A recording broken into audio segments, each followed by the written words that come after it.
في نظام مسابقه.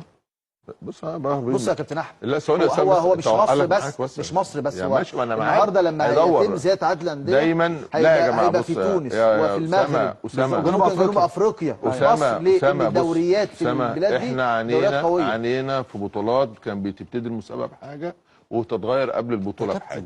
يا فندم انا مفيش مشكله، انا السنه الجايه يا سيدي انا معاك.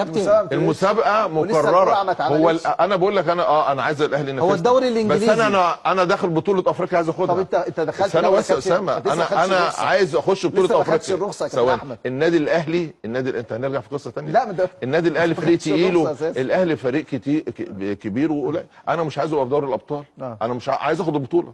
من معوقاتي ان الوداد المغربي مبقاش موجود، ان الاهلي مبقاش موجود، انا بكلمك كزمالك.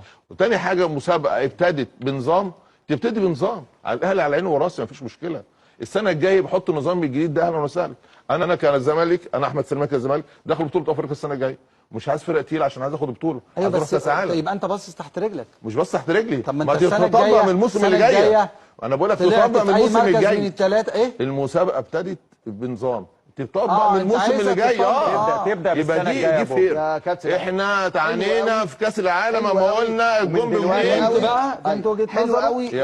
على فكره هو وجهه نظره هتمثل قطاع كبير جدا من الزملكاويه. هيقول لك ماشي، وممكن الفرقه الثانيه يا فندم. دلوقتي انت عندك الوداد المغربي مرشح في البطوله هناك مثلا داخل، يقول لك انا كفايه عليا الزمالك ومصر هيجيبوا لي الاهلي مثلا، انا عايز اخد البطوله، انا داخل بطوله عشان اخدها. ويتقال من دلوقتي يا كابتن احمد ان البطوله من السنه الجايه مسابقه مكرره بنظام تفضل بنظامها.